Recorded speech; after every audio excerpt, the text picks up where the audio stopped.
Get it. You got some Domino's tournament. I'm in there. You know how to play?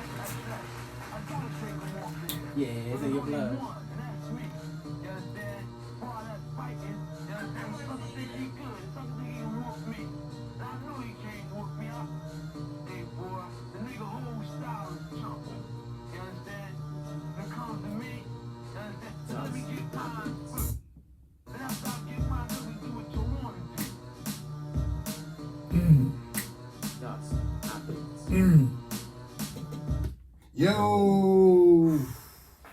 Yo.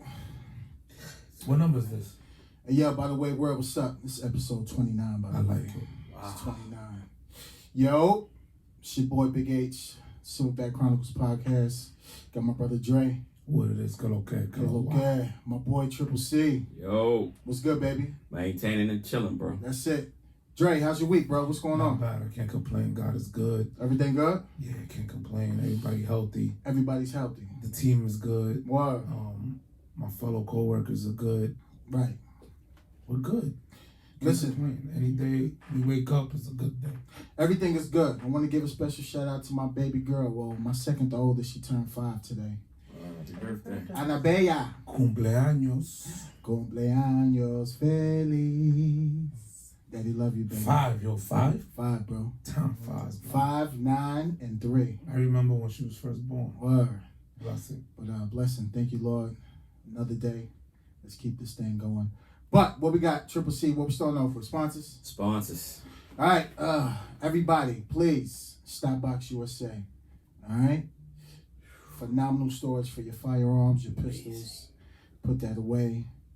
Create your own little, what you call it, Dre? Yo, I keep a good watch in there right now. you stay on your James Bond thing. Yeah. I'm on my James Bond. You know, shout out to the Quantum of History. Right. I put my watch in there. Nobody could touch it. I got my gun in there. Boop. Nobody could touch it. Perfect. I love it. And remember, everybody, it's portable. You can take it anywhere you want. You can take it on the plane. And before you purchase this phenomenal piece of storage, don't forget your boys here at Silverback Chronicles podcast. You get 20% off if you use our discount code, which is all caps Silverback Podcast. And that's it. 20% off. Can't beat it. Sorry, it's Silverback Chronicles podcast. Didn't you take it to the range the other day? Right, I took it to the range a couple weeks ago. I showed the actual firearms instructors. They was like, yo, what is that? So I put them hip to it. And guess what? Everybody's going to purchase one now. 20% off. They got to touch it. They got to play with it, mess with it, put their firearms in it with their pistols. It's perfect. So don't forget, all caps Silverback Chronicles podcast. Get you 20% off. And they have different colors. Different colors, but you already know I say it plenty of times. I want to shout out Bond Garden. It'll be up in it's a beautiful venue in Baltimore. People talk about Baltimore, but they don't really see the beautiful side of Baltimore. Baltimore, I'm telling you, I'm from New York City. I'm born and raised in the Bronx. But when I came down here, I said, there's something different about this town. I'm going to stay right here. Bond Garden, I'm telling you, come late August. It's going to be beautiful. We're going to get this place back to Trump City. That's all I have to say about it. Yeah. You know say that again, what you said? We're going to get this place back to Trump City the way it should be. I like it. Everybody have a great time. Just live life. Spend money. Smile. Have a good meal. You know? Got a pretty face in front of you. There's nothing wrong with saying, hey, little sun in your cup. You know? And that's it. Good conversation. That's it. After that, it's up to you. It's up to you what you want to do. Barry White. You know what I'm saying? It's really up to you. Chico DeBarge, El DeBarge. What kind of night you want to have? Tell me what else. You know what I'm saying? Jesus slippers or no socks on. It's up to you. You heard? All day. All day, every day. Straight up and down like 6 o'clock, baby Paul. You heard? But yo, with no further, listen, we got a special. Let's get right into it. We're not gonna waste no time. We got a special guest. Can I say something? Say something real quick. When you booked our guest, yes, I was hype all week. You been hype all week? You know what? I said, you know, Your Majesty may not like me, but I'm happy. And with that being said, go ahead, do your thing. Listen, I gotta roll out the red carpet, but before I roll it out, it's gotta be rolled out right. So Triple C, I'm gonna need some help with that. Turn it up a little bit. Yes, ladies and gentlemen, this special person I've been knowing since I came on the job. Now take it. Me and Dre got 10 years on. Whoa. This person has 19 years on. Wow. Coming up on it. Coming up on 19. Just like we're coming Great up on our service. 10th. Right. Phenomenal person, phenomenal human being. When I was a pup, she took me under her wing. 100%. Yeah. 100%. I love this person. She is fucking amazing. Pardon my French. Not only is she amazing, she represents the LGBT community. And she's more than just that. She's more for this department. And we need more people like her that Straight out of Baltimore. Straight from Baltimore, born and raised, that is humble, understands humility, understands and knows how to treat people. And she's not just an officer. She is a lieutenant, a white shirt in the department. A leader. A leader. Oh. Now, this is what every leader wearing a white shirt on any supervisor level should replica. Can I add to that? Real quick? Please. I did not know you, but when I was working under you, you allowed me to save enough money to buy my home right behind this house that we're at. Right behind it because of you, and I appreciate But listen, no Don't further get- Don't get ado. me invested. All right now. Yeah. No, you earned all that money. You earned it. Yeah. Yeah, that was it. You know what I mean? Right. Earned Don't money. don't do that. I be waiting outside. Right. Without further But, ado, ladies and gentlemen, without any further ado, our guest, the Queen, Her Majesty, Q. Yeah. Hey, what's up, baby? What's up? How y'all doing? Oh, phenomenal. Now that you here, thank you for coming. No problem. I had We to come appreciate it. represent. Oh, you think I don't like you? Nah, you know, because there was an incident that happened. we'll get into that. You might as well just tell them now. So, no, that's it. Not yet. We gonna get to the fun stuff in a minute. But how we doing? I'm good. Doing well? Good. You look well. Thank you. You showed It ain't showed up and easy. showed off, girl. Looking real healthy. Hold up now.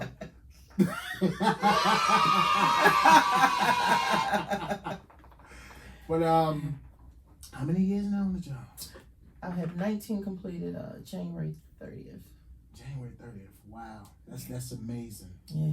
So, where you from? Tell the world where you are from, please. I'm born and raised in Baltimore, Maryland. Product of the city schools. Okay? Grew up. I rep two neighborhoods: the Old York neighborhood. So and that's Alhambra and that's all the that. east side or the west side? It's kind of the north. I would say east. Okay. You know, okay. and then in my older years, when I went and moved with my other grandma, I'm Sedonia Avenue. I rep that as well. Okay. Yeah. So how do you like the city? From being born and raised in it. I love my city. Sometimes I get frustrated at the point where we are, but it's always love for my city. I know a lot of people, a lot of the officers that I command, they come from Pennsylvania and Delaware, and they're not from here. Right. They, you know, when I get a new person on my shift, I always stand up and make them introduce themselves, where they're from. And I'm finding that a lot of times they are not even from here. They move down here just for the job. Just for the job. And then I always ask, I say, so do you know anything about the city? And the answer is always no. It was just a job opportunity, and this was the first place that would hire me. Wow. So I always take the time when I meet someone like that to give them the background of Baltimore, Right. because I want them to care about, you know. Understand the culture. Correct. You know. And the people you're about to serve. Correct. And I want them to know that it's about service and not just about a job. You know. Because I think that officers that are born and raised here, and you know, some of us venture out and we may move to PA, we may move to Baltimore County, but as long as we are vested in here, we still have family, we still have friends that are here, we still know people. It's a different way that someone polices that is from Baltimore versus someone that doesn't know anything about the city. Right. It's a different way that we police. Now that's awesome. That's amazing. Now, why Baltimore City? What you mean? What made you come on the job? Why Baltimore City and not the county? Or how Well, there's a surrounding story to that. Okay. So actually, when I went through the first of all, I used to be a lifeguard for Baltimore City. Get out of here. Yes. I didn't know that. Yes, I swam in high school, and from that, when I was eligible at 15, I became a lifeguard, and I worked at the pool, and then at the pool that I worked at, we had to have overtime. So the officers would come down and they would share the stories, and I would say, wow. About the job. About the job, and I mean, they were exciting stories. So one day we had like a huge fight at the pool, right? These guys from different neighborhoods, they come down and they're fighting, and this female officer, she's not here no more. She, can I say her name? Yeah. You shout out initials. Well, she retired here as a sergeant. Okay. And she like got out in the middle of them, and she broke the fight up, and she used a pepper spray to keep the crowd back, and it was just her, and they were beating up this guy terrible, right? And I went up to her afterwards, and I said, oh my God, you know I'm a feminist, right? Right. And that was my Wonder Woman. You know, That's so right. I went up to her, and I remember at this time I'm probably about 17. I said, oh my God, I said, you are amazing. You know, are you a superhero? Like, you know, I was just joking with her. Right. And, I said, I wish I could, you know, be a police. And she says, you can. I said, no, I can't. And she said, why? I said, look at me. And at this time, I was off the hook. You know, what's off the hook? Yeah, you know, what do you mean by off the oh hook? my God. I probably had a weave in my head or something, you know. But you was fierce. She made me feel that I could do it. Right. So it went in one ear and it came out the other. So she came back, and you know, the next year, and she said, did you go and take, you know? I said, no, that's not for me. You know, I'm into, you know, living my life, and you know, they're not going to accept me. And she called down there, and she got the testing dates, and she made me go down there. Really? And the rest is history. And Wow. yeah. Wow. That's awesome. Yeah. So what rank are you currently now in the department? I'm a lieutenant. Wow. How do you feel? Oof. Well, first you had to go. Of course you had to. Right. Round of applause. That is amazing. So you had to become a supervisor, a sergeant first. Tell me, how was that experience first, and what made you want to go get a white shirt and become a lieutenant? How was the transition from officer to supervisor, which is sergeant? So the transition from officer to sergeant was the most difficult. Okay. Why? Because you're coming in a role where you are used to dealing with yourself, making sure you go home every day, to now having a squad full of people, and sometimes even a shift, to now waiting on them, making sure that they're good, teaching and training. You know, the role of a sergeant is the most difficult because it's the first line supervision, right? So it's your job to buffer what's coming down, and also to help them lift them up. And it's a delicate balance, and sometimes it gets very, very frustrating, right? Because you have to manage, you know, what the upper management wants, command wants, and then you also have to make them feel comfortable and want to work and appreciate it. That's the biggest thing.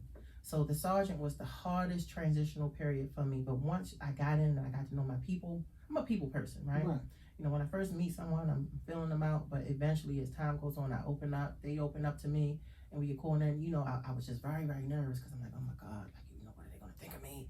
You know, they're going to be receptive to my style of leadership. And, you know, everything worked out fine, you know. And then when I got promoted to lieutenant, that was an easy transition, because you mature, you develop your supervisory style. I had already been in a couple of units. So I had a different pattern. I matured, and I knew from watching leaders that I came up under what type of commander I wanted to be, you know. So it was, the transition from sergeant to lieutenant was pretty easy. Nice. Yeah. Now, how much time on before you took the sergeant exam did you have? Well, I actually took it twice, and I can be honest, I didn't study the first time. I think I read something the night before or something, and I went and studied, and I came out like number 100 and something.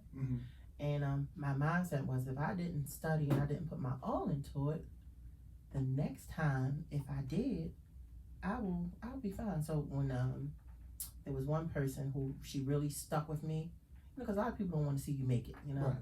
But this one lady, she was my sergeant, and she wanted to see me make it. And you know, she helps everybody, and she stuck with me. And at the time, I had I was out of work because I had a surgical procedure, and she would come over my house every day, and I'd be like, oh my God, I wish this lady would leave. Like, I'm tired. And she would stay, and she would write your speech to your squad, write this, and then when I got to the oral board, I seen it again because I winged it both times for the written. And when I got to the oral board portion, the things that she went over with me were registering in my mind, so I just took it. Just spit it out. Just spit it out, and I was able to. I came out in promotable range. Nice. And I made it. And then when it came time for me to take the lieutenant's test, I'm to be completely honest, I didn't go over anything. I winged it again, and I just used that, and I was able to come out in promotable range. So I think, and I'm not gonna say I just it was so easy. I didn't, because it's more competitive as you go up. But I was able to. Well, you had a stable foundation. Yeah, correct. And when policies come out, I read up on them. So it's not like I'm just this genius and I just take tests and I pass them. No, I read up on things, and as things get implemented, I pay attention. So I'm able to incorporate that in my responses. You know. Right. Now you put that work in. Yeah. Definitely. So going through the ranks, and how much time did you have on before you became a supervisor? I became a supervisor in 2014, so I had 12 years on. Perfect. Now, from what you've seen as an officer to what you saw as a supervisor amongst the new breed of officers that came out, nowadays, what do you see as soon as they hit the field? How are they compared to what we used to be back in the days? And of course, you got more time on than I do, but from the officers back then to the officers now, what do you see? Do you see, are they prepared? Are a lot of them risky, do the job just because it's a job? Well, I see a lot less respect for senior officers. And that's something that when the new people come out that fall underneath my command, that I try to reestablish. You know, I remember, you know, I know when you all came out, when I came out, it was you went to your senior people in your squad to be guided, to be trained. Nowadays, I have good senior people that work underneath my command. When they're teaching and training these youngsters, if they don't like the way they're being taught, if they don't like something, they'll run to the supervisor, and that was like a big no-no back in the day. Right. So I see the cockiness, and I see the less respect for the shifts in formal leaders. You know, that's the biggest thing I see with these young guys. But that's the first thing that I check at the door when they come. That's why I make them stand up, introduce themselves, and I grill them. Where are you from? Do you have any interest in our city? You know. Right. Yeah, you get to know. Where do you see yourself in 5 years? And then I continue on each day. You know. Right. Sometimes and a lot of times a lieutenant won't engage someone like that. You know, they won't. Because back in the days, you don't touch. Oh, you no, don't even talk to your lieutenant. Oh no, but I call them in. Hey, how you doing? You got any kids? What part of the service was you in? You know. Right. And then I get to know them. You know. Do you see that's a huge change in building that rapport with that officer and then producing great officers?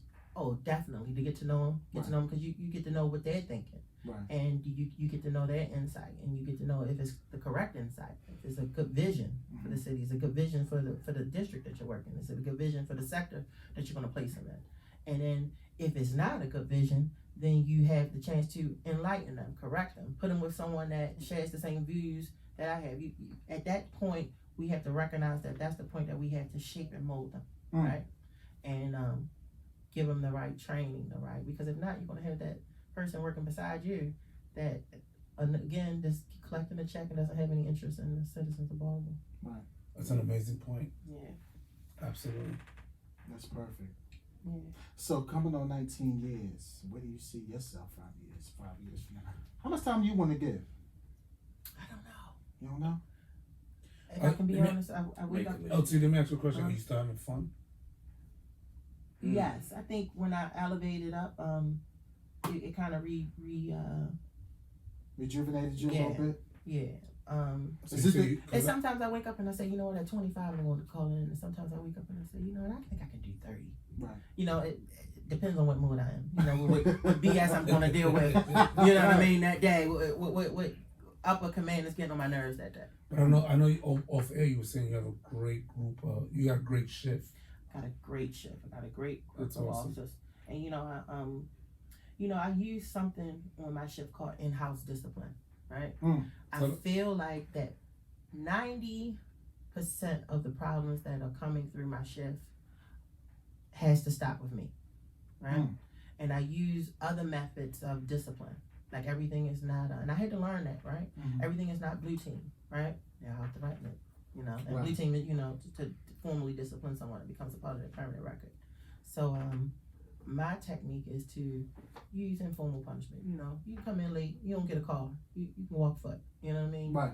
You make them think. And make them think. The bigger picture is that it stops with me. Right. It stays with you. It stays with me, but there's some things that I won't tolerate. Absolutely. I don't like medical abuse. Flat out insubordination. Like if you make a mistake, if I tell you to go left and you go right by accident, or right because at that time you thought it was strategically better, then that's not insubordination to me. But bluntly, I ask you to do something, you tell me no, I'm not going to do it.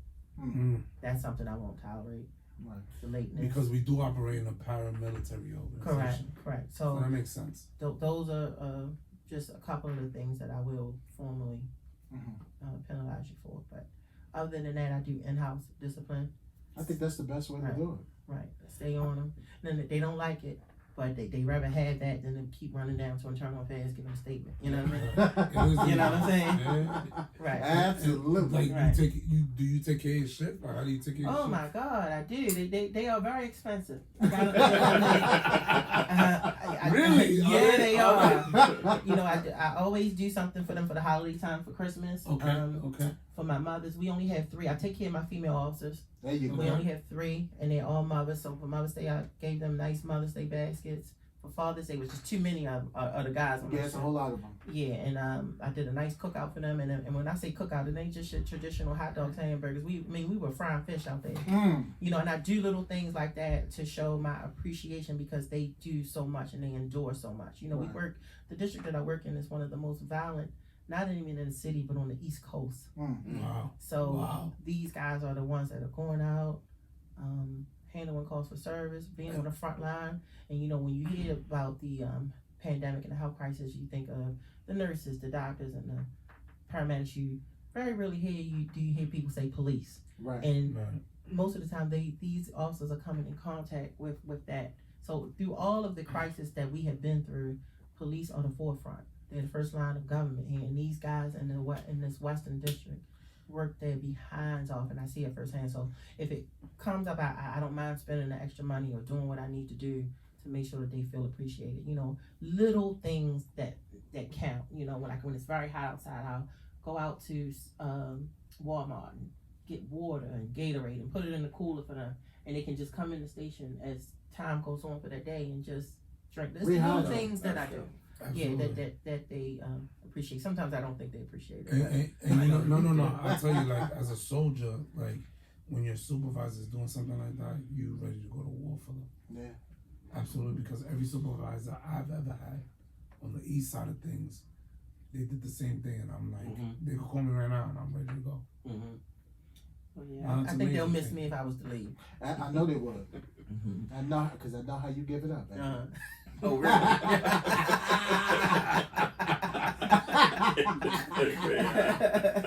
But now, it's old school and it's genuine. And you just got to love that, because I know a lot of times you can deal with a supervisor that's just to the book, don't even care about you. It's got to be this way, I'm writing you up. And it's like, come on, bro, really? But H, what she explained is that, like, it works. Absolutely. Taking care of your people, making sure your soldiers are working, and you taking care of them, it works.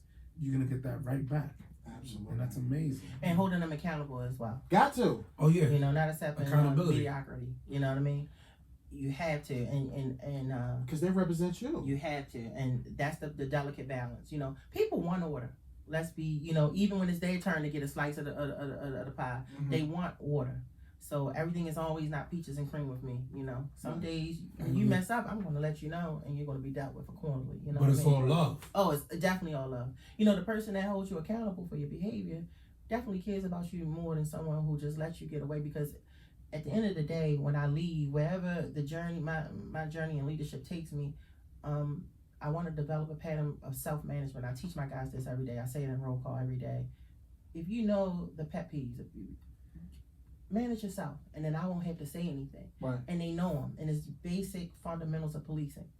Make sure that you take care of yourself, back your people up. And if I look on the screen and I see that you are out on a call for service, and you know that you're clear, why do I have to keep calling you? Little things like that, and if they manage themselves. So my job is they fall off the track sometimes. If I have a couple days off on vacation, I got to come back screaming for the first day and a half. Right, because they've been slacking. Correct, but they are a good group of people. I truly believe, and not just because I'm their commander, I have the best shift in the city. That's awesome. Yes. Wow, that's dope. We need more That's of awesome. that. Yeah. What a phenomenal intro. Yeah. Awesome. Of course. I My appreciate one you. question. Go My ahead. one question is, what do you tell to your younger self when you first got in? So if you could go back and just give your younger self that little bit of advice, what would it be? To treat people how I wanted to be treated. 100%. That was something when I came out that I always didn't do. And if I can share a story, when I first came out, it's a lot of power that you have. I was 21. I went to the academy when I was 20 years old, right? And I remember, and I can say this now, it was a call for service, and this girl was disrespecting me, and she was cussing me out. She was saying all kinds of things. Oh, you faggy, and I said something to her back, some profanity back to her. And she's arrested at this time, and she's cussing me out. And I said something back to her that wasn't appropriate. And she looked at me and she said, I can't believe you cussed me out like that. And my response to her was, well, you cussed me out. And you know what she said to me that stuck with me? She said, you're a police, you're supposed to be better than that. And when I tell you, she embarrassed me. You hear me? Wow. She embarrassed me, and I had to be about 22, maybe 23. So it had been 2 years of that. I'm going to give it to you the way you give it to me. And she taught me a valuable lesson, and from that point on, I made some changes in my conduct of how I treat people, even when they're not treating me that way. I have a professional standard to ensure that I'm being fair and courteous across the board, even when it's not done to me. Damn. That would hit me like Fire. That's dope. Yeah. Right. That's dope. Oh, what a phenomenal beginning. Damn. That's insane. No. She's right. It's absolutely 100% true. Yeah. I mean, you guys been around. Like, how many times have you been on a call and it's getting the best of you, right? And they're cussing you out, and from Baltimore. I'm from Baltimore, Yeah. and you ain't gonna talk to me like that. Right, I'm from your the Bronx. mother, and you somebody say, oh, your mother. Yeah, I'm from the Bronx. Yeah, we So- all from major cities, so absolutely. Correct. But when yeah. she, and you know what? Everybody, when I remember when we first went to Body on Cameras, everybody was so, oh my God. But I had already made that adjustment. Okay. Because So it's easy of for you. So what she said to me. So I was already conducting business like I was being recorded every day. Because she embarrassed, and I tell you, inside I felt embarrassed. It stung. Yeah, it really, and then That's dope. That's dope. it was embarrassing. So it was an easy transition for me when we did go to Body on Cameras. Right. Damn, that's dope. Because you know how to handle it at that point. Yeah, like Yeah, well, the transition, you yeah. already did it. And at the end of the day, you gotta think when someone's cussing you out and they're doing that, whatever happens to that person, you're gonna deal with them accordingly. You're gonna apply the law to it, and you're gonna move on to the next call. What was the use of me cussing her out and twisting my neck doing what she was doing, and then going, taking that same energy to your wife or your daughter, whoever's that I'm gonna help in that, because that energy will travel on. Absolutely. And I have learned to take emotion out of it. Right. Even now I was on the scene. One of the DAT units locked somebody up, right? And this guy was cussing him out because I told him you can't have you can record, but you can't be in the middle of Martin Luther King Boulevard. You have to move to the side. He started cussing me out, but he was moving his car, and it didn't bother me, not one bit. I got back in the car and I pulled up. You can call me whatever you want. I just need you to move out the street. Right. But back in my younger self, getting back to your question, where it went toe to toe, back and forth, gotta get the last word. I think it's a little bit of the queen in me.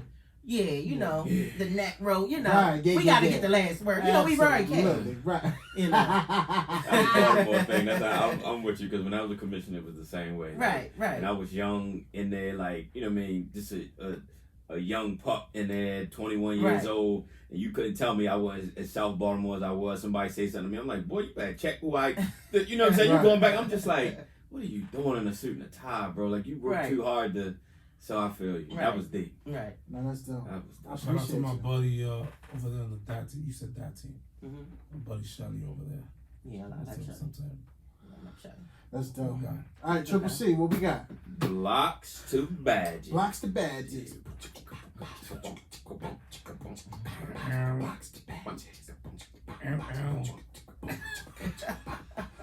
badges. What we got?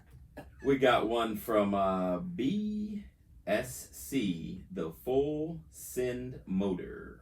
Oh, BSC, the That's our Full guy right Send there. Motor. my man. He's a day one guy. Right Yeah, there. day one. He Shout said, out to I him. got a topic for blocks of badges. Previously, I asked, what's the biggest morale killers on the job? On the flip side of the coin, what are the biggest morale boosters for a shift, patrol, or department? Biggest morale boosters. How to boost morale. I'm gonna let our fabulous LT handle this Man. question. Let's do it. LT, what's the biggest Straight morale from the top. boosters right now? Straight from the top. Biggest morale boosters when you can give them a day off. I'm not gonna lie. We're short staffed, Right. and a lot of times you can't because you don't want to jeopardize the safety. But when you're that's going to be the biggest when they can do something because you come in and you see like, hey, can I get off? This is my daughter's birthday, and you look at the book and you say, I really can't. Right. Look at you, and when you're able to do it, you feel good. That's good. There's sometimes when you can't jeopardize the shift, Mm-hmm. but there's sometimes when you can bend a little bit and you can give them that time off that they well deserved need. So how it's LT? So like, but while we're here, like at the district, how would you boost morale? Because I know you say you do cookouts. I do little things, I do little things like that. It's the small buy things water. that you do. Get them water, sometimes when they work, I'll stop and get donuts and stuff. I think little things like that they appreciate, Mm-hmm. but on a bigger scale, I think if you have your team on board with how you run things, collectively, you'll create incentives. That's good. That's dope. Do you think it's a big difference? Because I know like during this time right now, and I'm sure you know LT, it's like you're managing 4 different generations. So it's Right. the millennials, Gen Y under them, and then you have Gen X, and then the older folks. So how do you think it's different, or do you try to? Yeah, because there's a lot of personalities in managing. It's different, but you have to appear to be, I know what works for you may not work for you, Right. but you have to, the surface has to be an even playing field for everybody. I like that. Got you. You know what I'm saying? You can't appear to favor one more than the other. Got A lot of times my guys think I'm doing that. I have favorites, and when I go to say, you wouldn't say that to such and such, and it is not true, but such and such doesn't act the way you do. You know what I mean? Case by case. Right. It's case by case, but definitely the playing field for all of my guys and girls are across the board. Anybody that steps out of the line will be dealt with accordingly. Accordingly, yes. Doesn't matter if you're a millennial or if you're old head, anybody that steps out, because people are watching. Mm-hmm. People are watching, and I have learned being a supervisor, being burnt, that if you don't address things fairly across the board, it can come back to bite you. Because when you're thinking people not watching, they are. Well, you ain't do that to such and such, and then they'll make it, before you know it, you're slammed with a formal complaint. So I'm very careful with that. I'll bend sometimes, but I won't break. You know what I mean? Because when you do for one, you kind of have to do for another. And on the shift, if we want to be honest, you'll have your guys and girls who do anything for you. That work ethic is up to here, and then you have your guys that are mediocre and that don't perform so good. And I still make them feel loved and appreciated too, because you can't just put them down and praise the other one. So it's a delicate balance, but we definitely do it. That's awesome. No, but like from back in the day, you always treated us fair. Of course, except that time you want to pass gas off my. Tell the story, LT. Tell that story, LT. What is Hey. that? Tell that story, So LT. I Hey, never no. forget it. Oh my goodness. I'm sitting behind my desk, And at this time I was a sergeant, and I'm signing his slip because he did a good job. I think you did a really good job that day. Yeah, we came over to work overtime. And then I smelled it. Did I smell it or did you? No, that shit was You loud. just heard it. You just heard it. Yeah, I heard it first, and then the smell like kind of knocked me out. So I guess that's why he said I didn't like him. Yeah, exactly. He did a silent. Oh my God, it was terrible. But it took it to the top. Yo. Like, what happened? Because we finished overtime, right? So LT at this time he's the sergeant, right? So we 2016. It was 2016. we back in the office. So she signed everybody overtime slips, right? Have a good We time. come in, she looking at me, we smiling, we got the slips ready. Mm-hmm. So we give her our slips. So, I'm a clown, so I'm cracking jokes. I don't know what I said. And Drake started laughing and he farted. It was loud as shit. She said, "Oh, who that?"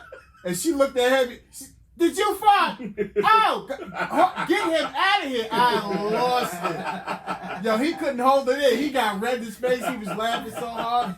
She said, "Get him out of here. Oh, get out of here." You know what's crazy? I don't know if you remember. This is. Was that the last day you worked overtime? Did you just fart? Last day you worked overtime for LT? Yeah. I'm about to say something crazy right now. Go ahead. So, right, boom, you did that, you cursed me, huh?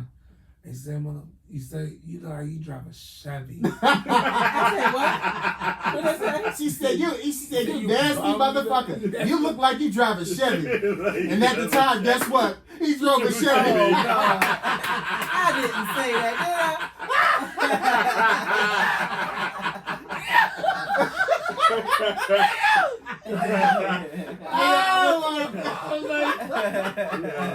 Yo, you know what I did though? What? He got rid of that shit. Chevy side. You motivated me. No shit. This is the beautiful thing about it. You motivated me. I said, you know what? Oh my goodness. I said, you Chevy Malibu.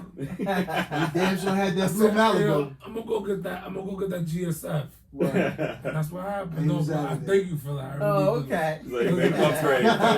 Came up. No, because I knew you was like, joking around. But yo, it was so funny. Hey, man. yo, when he You really farted, took care of that shit was so Oh, my loud. God. And she Yo, it looked wasn't up. even like a sticky one. It was just like a. Shit was a womp. Everybody that's listening, if you work out, sometimes you get them paid too much. LT, did you smell that? No. Yes, I did. It was terrible.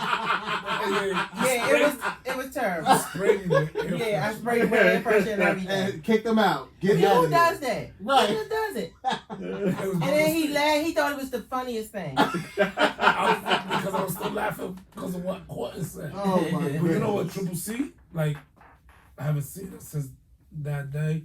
It's all love. It's all love. Yeah. It's been all love. It was all love after that. It was all love. It was all love. I wasn't It was a never good married. time. Nah. It was a good time. He was scared, Ducky, bro. It was dope. It was a good time. But That's- like, that See was LT in the hall, you but like, yo, but you know what? You made me switch my whip. You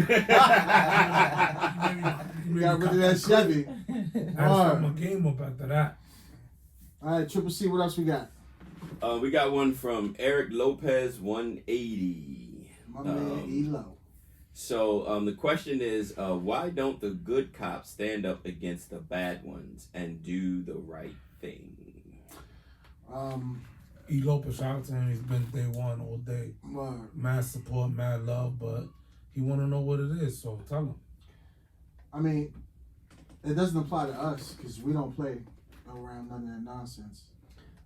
Yeah, and I was looking up the stats on that. It's different angles y'all can approach it, or we all can approach it from. Me, like I said, my full background is in criminal justice. That went from city to state to federal. From all of us growing up in the city, so it's a very broad topic. You know what I'm saying? So I'll just leave it to y'all. But if he wants to add to it in any way, shape, form, or fashion. What you think, LT? Can you repeat the question? Sure. Why don't the good cops stand up against the bad ones and do the right thing? Who says that they doesn't? They stay in my office snitching. Yeah, they tell. They try. I don't know where he's getting that from, but they tell. Why they tell? They tell because I think in this climate of today, and it always has been this way. when one makes a mistake or one is doing something, everyone's going to fall. And people have homes, they have family, they have their careers, they have lives. People are not really to risk it all for a knucklehead. So you gonna mess up my money. Mess up my livelihood. You're gonna embarrass me. I'm gonna be displayed. No, nobody's gonna. I can tell you one thing. Someone do something in front of me, I'm telling. Yeah. So I don't agree with that statement at all. I think that we have gotten away from that blue culture of nobody says anything. Well, everything is recorded now. Right. You know, there's no way around it. There ain't no way that you ain't going to be able to tell. You're going to have to review what you have recorded and say what happened. So I don't agree with that. I'm sorry. What's his name? Eric Lopez, 180. Sorry, Eric. Don't agree with you. And I'll tell a story from back in the day. Remember, I'm not going to use their name, but one of the guys, like my uncle, he was an OG, one of the first black detectives in Baltimore City, and he was IA, and he actually trained one of the commission. And one of the stories that they had was when they were IA, a lot of stuff the public just didn't see. So these are guys that I grew up around, that the stories that they had, you know, from my godmother, who was one of the first black female detectives, to this guy who's like was like my uncle. The things that they told me off the record was that it was stuff that the public just didn't know, because when they had somebody and they knew they were doing something wrong, this is direct quote, when they knew they did something wrong, you would never hear about it, because when they set this thing up, they set boom, boom, boom, yo, drop papers, do this, that, and the fourth, you're out the door, whatever charges happen, it just didn't hit. So the numbers that you see, you just don't see it.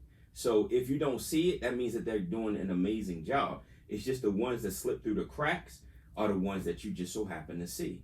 But the numbers that again, and I mean, I'm sure you all can talk to it. I wish I had the numbers in front of me, but you know, maybe when I can get some of them on, they can tell you story after story after story of them weeding out the bad ones. It's just in anything that you do, in any profession. I work for the United States federal government. Trust me, bad ones. And I'm a supervisor. And what I do is national security. It's still bad ones. And you try to weed them out. Here's the thing. Us and our squad, it didn't matter who you was. If you did something stupid, we're gonna tighten your ass up. All right. And then at the end of the day, we're going to, supervision, you're going to have to tell somebody. Well, nowadays, you're not going to be able to tighten them up because it's going to be too late. It's going to be recorded, it's going to be done, exactly, and they're going to be dealt with. Right.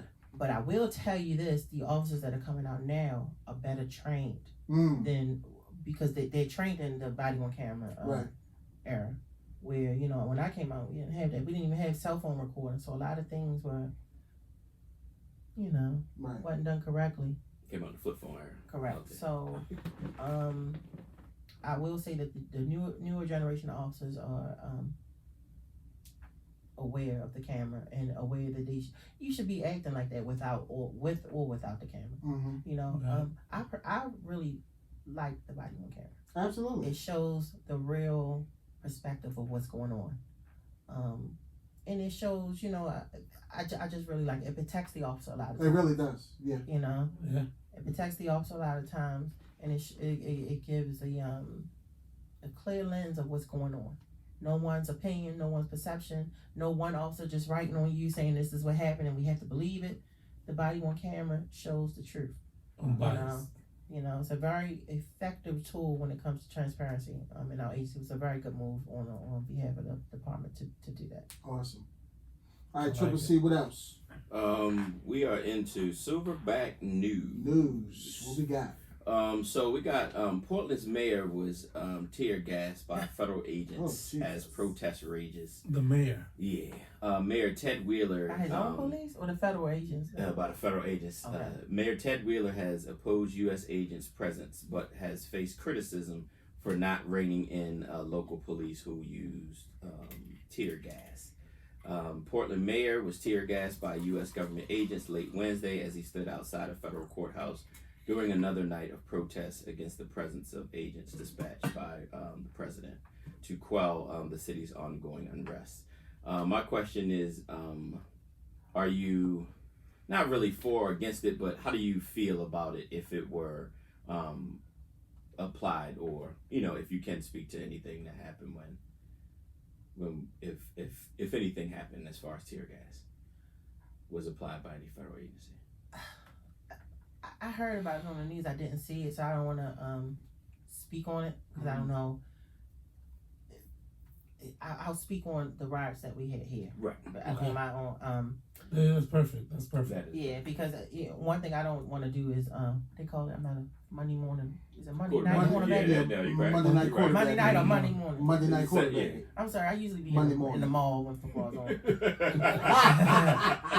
There you go, the story right there. Right. But yeah. Monday morning quarterback. But what I will say, when we experienced our civil unrest here now, not what we're going through now, because we have had peaceful protests, and everybody has a right to do that. Yeah. But when we went through the Freddie Gray, I think tear gas was used. It was deployed. And it was deployed, and at times it can be a effective tool, especially when you look what we were up against. Like, that was the worst time for Baltimore, and I was out there in the forefront of it from day one to the end.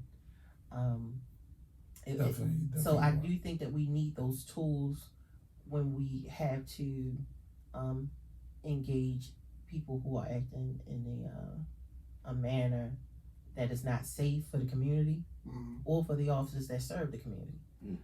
For example, when you have people that are burning the CVS down at Penn and North, Right. Tear gas may be an effective tool to get the crowd to move back up. Not only to stop the burning, but so they don't get close to the fire and get burned. And I don't think that people look at the totality of when we use these tools. I think they looked at it as, they're trying to tear gas us, they're trying to mace us. No, some of these tools, and you know, because you was an instructor with this kind of stuff, sometimes these tools are used to push the crowd back for their safety, and we have to understand that as well. Now, I'm not for federal agents just coming around kidnapping people and shooting them with rubber bullets and all that, but I am for when we need those tools to protect and preserve life, then we need to use them. Yeah, I agree with that. Less lethal is always the best form to stop somebody.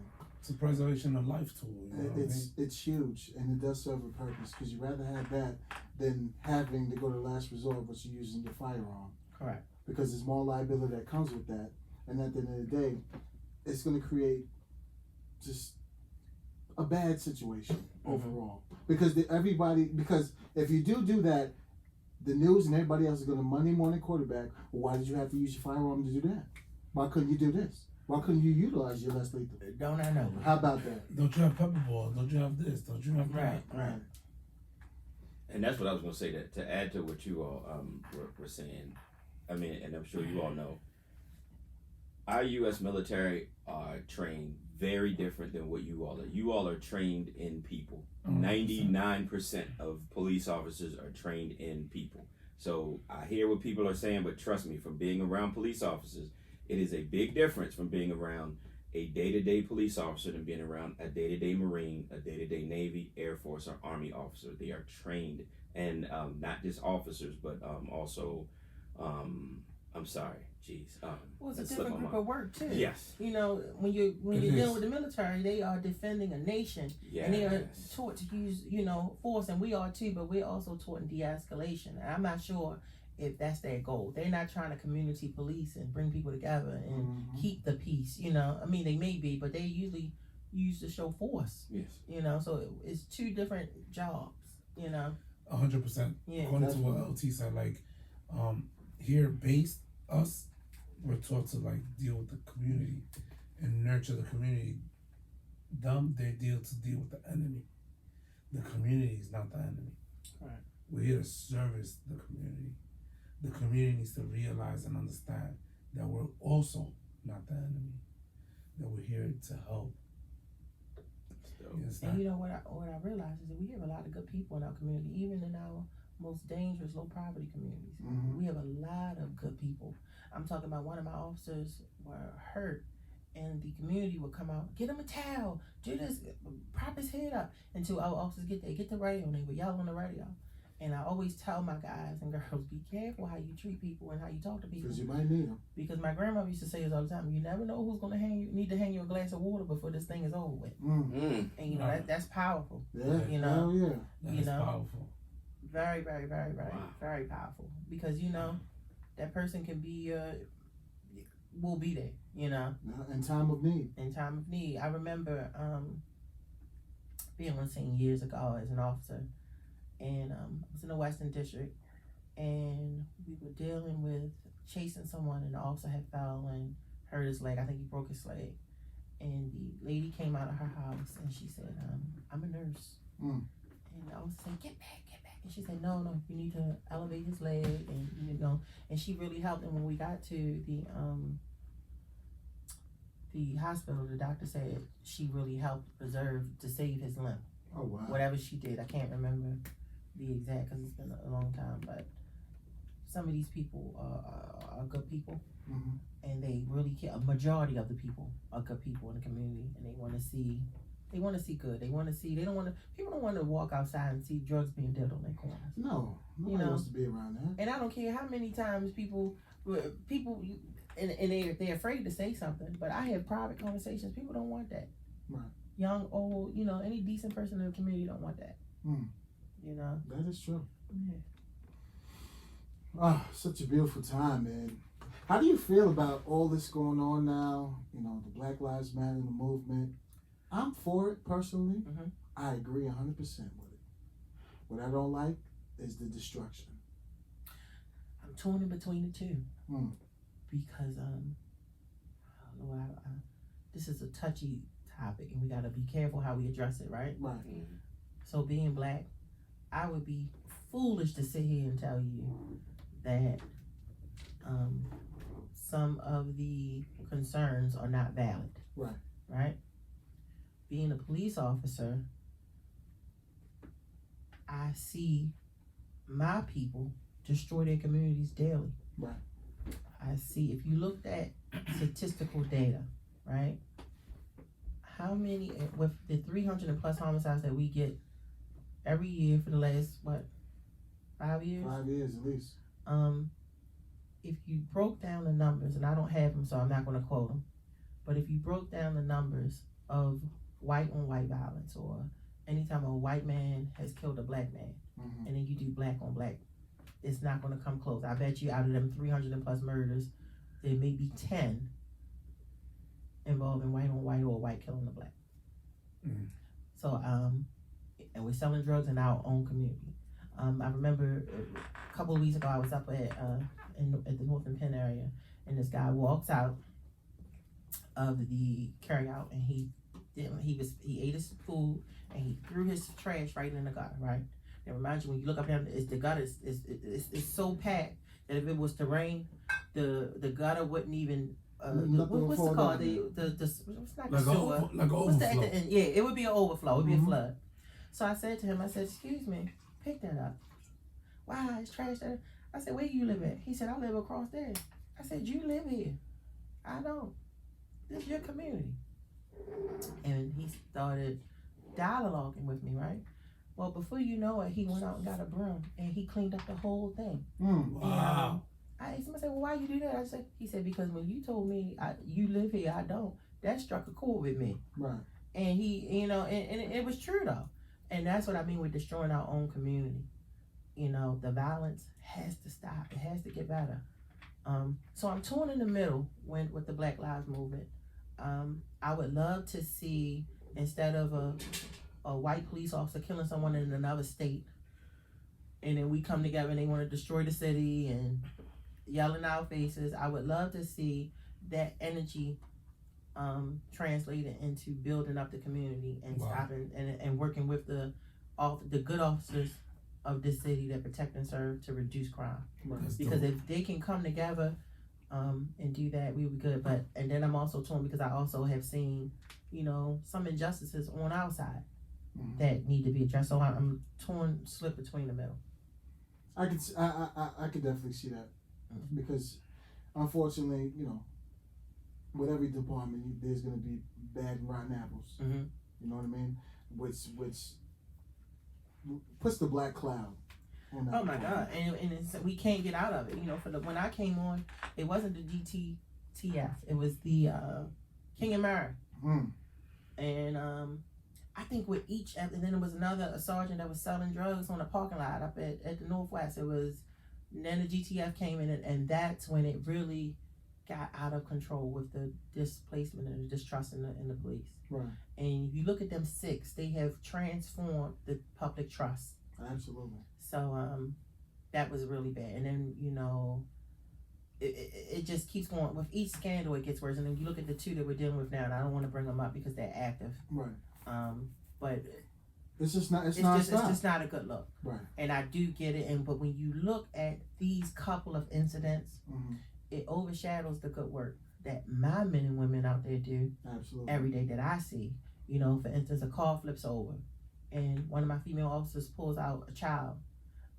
That work is overshadowed by the incident that's going on now. Currently, right. Right. The officer that ran down the block that I just wrote up for an award, who seen a bad guy discharging his weapon into a crowd of people. He ended up single-handedly catching the guy and recovering the weapon. That kind of work gets overshadowed because of the few bad incidents. And I'm telling you, I'm out there in these streets every day, and you don't have to believe me, people, but the good work is there, and it's overshadowed by the negative stories. And that's just horrible. It's It really ridiculous. is. It's a damn shame. Shout out to that guy Absolutely. doing the work. That's Yes. amazing. That's Yes. awesome. Yeah, send his information back. We'll send him a shirt once we get it. Yeah, definitely. He'll get one. Triple C, what else we got? We got this one that Dre pulled up for us about the SWAT sniper takes out a semi truck engine to stop a 3-hour pursuit. 3 hours. Oh, that's the guy. He had an 18-wheeler and he just wouldn't stop. He was driving erratic or something like that. 3-hour pursuit. That's So crazy. you gonna paint the picture, Dre, for him? In the 18-wheeler. I think it took place in Ohio. Yeah. I mean, I just want to shout out to that SWAT command who made the call to take out a Chase truck. a semi truck for 3 hours on Saturday. So I'm not a SWAT. We could get a SWAT guy in here, Yeah. and they could talk about the technicalities of how to take a 50 caliber rifle and shoot an engine block to disable a vehicle. Because that guy, he was running around, he was loose, he was hitting people, he was just out of control. And we have a job to preserve life and property. So at a certain point, we have to say enough is enough. Yeah, it says officer soon became aware that the driver's wife was being held hostage in the vehicle as Oh, well. wow. Potential firearm with a knife. Pursuit, threatened to shoot the police multiple times. Swerved, deployed. Dude just driving about 60 miles per hour towards officers on several occasions. This was on I-275 in Ohio. Wow. Yes, he wanted to make sure he kept that kitty. But- He didn't let that go. That what? That kitty. They're kidding. Oh, His Lord. wife. Lord. He kept the hostage. He kept the hostage. Right. But I heard they placed him in. Good. Right. Well, he wanted to keep the hostages to keep them alive. Once he Hello. let them go, they gonna open fire. Right. But I heard they placed him in custody with no injury. Yeah, because he gave up. He gave up. You shoot the engine block out. I've You know never what seen they that do? done. No. A 3-hour pursuit? 2-hour pursuit? They do it out there in Texas, Ohio, like those big open wide country states. They get a lot of these. They get a lot of I these. hate pursuits. But I mean, I love them. No, it's so dangerous. From my end, you know. Well, and Have it's you ever had any so LT? dangerous. From a Huh? supervisor. Have you had any like standpoint. serious like for your in your 19 years? Anyone that like you think was? 'Cause I'm sure you've had pursuit like foot pursuits, certain things. But, like, were there any pursuits where you were just like, this one gonna be crazy, like going in and out You the look like you streets? run fast, so I think you probably had a couple of foot pursuits. Well, not no more. He said that's for the young. But I'm Right, saying, that's that. We let the young ones do The that. reason, Yeah. big reason why you're here is because throughout the department, you've always been known to do work.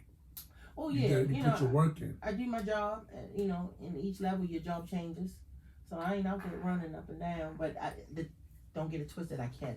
Okay. But if I'm doing that, what are they doing? They better be running. You know what I behind mean? you. Right. Right. But I'm not going to stand there and watch someone run at a bad guy or not. But, you know, pursuits are very tricky They are. because coming in it from the liability standpoint, you have to weigh is the greater good. is it worth you going 60 and 70 miles down the street chasing this guy, and he hits a child and kills him because the liability to then shift back to the department. Yeah. Because and then you're chasing him. The reason is he ran a stop sign. He wouldn't stop. His license is suspended. I think that it's better, and I'm speaking from my perspective. I want all my answers to be clear, that I'm speaking on my personal. I think that it's better to allow that person to get caught another day than to risk public safety. Absolutely. Now, again, it's case by case scenario. If I have someone that has shot someone and now he jumps in a vehicle and pursues, I would say, in my expertise, it is good to continue to pursue at a safe distance according with the department's policies, calling for the helicopter, using these effective tools, because we need to get this guy off the street. That's the greater importance, because he's going to, if he did this to this person, he's going to do it to someone else. Absolutely. So it's case by case scenario. What are you chasing them for? And that's why, when we have these pursuits, the supervisor will quickly jump to evaluate to see if we need to continue it on. And most times, if someone has a pill or two, it is not worth. And I remember a very, very bad accident when I was in the Northern as an officer. I was on the midnight shift, and they were chasing this car, and I was on York Road, and the car went past me, and it had to be going about 110 miles an hour. And I didn't even want to go behind because I had a feeling. And before I could say anything. But LT, like, what's your role? Like, is it residential? Is it suburban? Like, what kind of road is this for the people that don't know Baltimore? So you're going to evaluate all the factors and determine is it important. So you're going to, first of all, you need to know what the chase is about. No, what I'm saying, like, York Road, like this. It's a mixture. It's a mixture of residential and. Okay. But when they got to the intersection of Northern Parkway, they killed, and I'll never forget, because this lady, she was out of her bed at like 3 a.m, and she was going to Good Sam to visit her daughter who just delivered her grandbaby, and she never made. I'm not sure. Do you remember? Yeah, because it stemmed from the Northeast. Correct. And to the Northern. Correct. Correct. I remember that. 3 people ended up dying, including this lady. The 2 suspects that were in the car ended up dying. And then another person that was a bystander, that was standing on the street ended up dying. So it was 4 total. Right. And it was a bad thing. Yeah, that was bad. And the crime scene was overnight. It was really, really, really bad. When you see something like that, I think they would want it for drugs. Right. And do you think them 4 lives was worth that? Right. No. So you gotta weigh out. Weigh case by case to determine. Because 9 times out of 10 the vehicle pursuit is gonna end, but it's always that 2-3% chance that it can go really bad, really, really, really quick. And I don't want any of my officers getting scrutinized, going through the media and having to deal with civil suits that is going to go beyond the department, because 9 times out of 10, once a supervisor tells you to break that pursuit off, you are operating at your own. Yeah, your own will. Absolutely. And if you get the guy, you're going to get you did good. Good job. Boy. Good job. By the way. Right. No, they're going to praise you. You did good. But if you make a mistake and it costs someone their life, you're going to, and in today's climate, you may get prosecuted. Yeah. That's all I'm going to say on that part, But thank you for your input. Absolutely. Now that makes a lot of sense. By the way, do you need a shooting detective over there? Because the way you treat your guys, I feel like I gotta be a part of that. What's your clearance rate? Look, yeah, I don't need listen. Yo. You took a long time to answer that. I don't care what happened. When LT, look, when LT gets supervisor mode, you see that light. You see the back of the stoop, like, I'll say this. I got 1 case, right? False point shooting, 5 people shot, closed. Well, they got cameras all around Falls Point, don't they? Don't they? Let them know, Dre. You gonna put it on the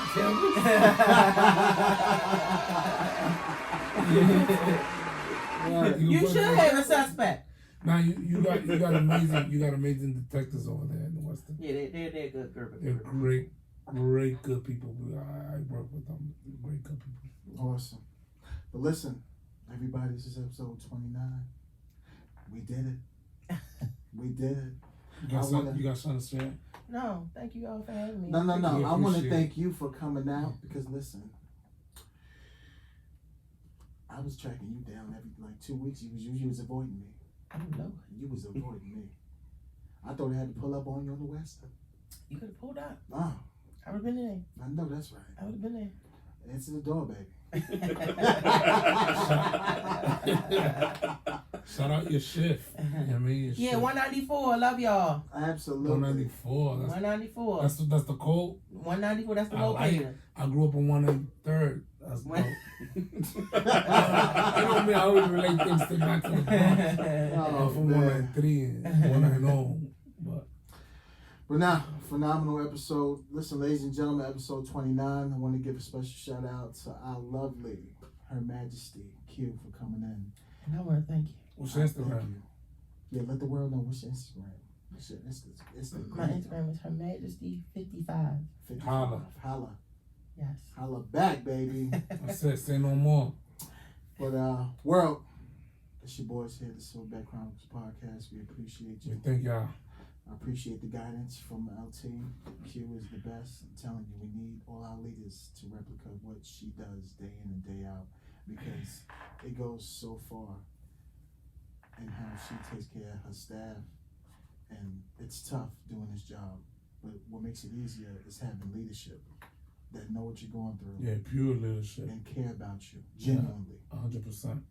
So, it's Yo, can you let us Yeah, I know for the appreciate next barbecue, whatever you're doing? yeah. How about the next fish fry? No, Are no, we on no. that? No, doc- Is you gonna be Am I gonna what? she gonna be passing gas and stuff like that?